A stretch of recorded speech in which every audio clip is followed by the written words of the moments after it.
we had a flue indicator here, which means that the float is closed.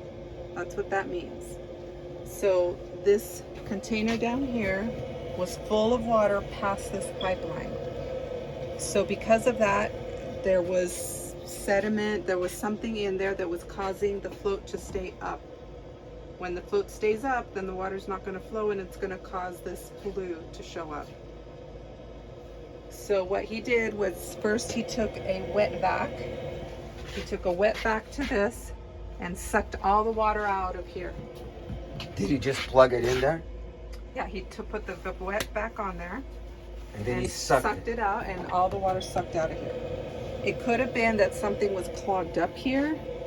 We don't know exactly. But there could have been a little clog there. Okay. That also caused it to back up and be too high. Okay.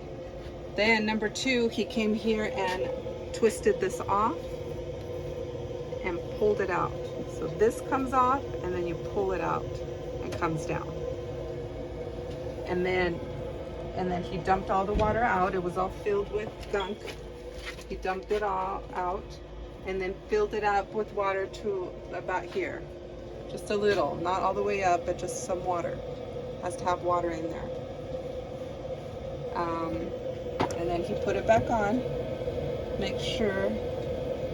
He actually did a whole bunch of tests here with the wires and all this, but I don't know how to do that. That's why I wanted you here to look at that.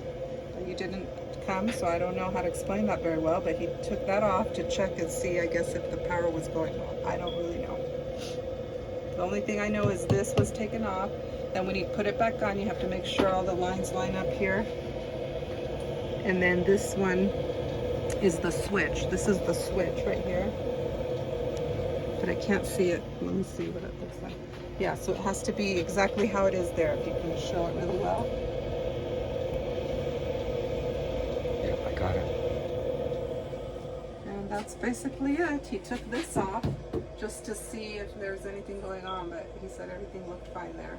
He said he replaced a switch up here one time that's inside this buck up here. That was a problem one time, but that was okay this time.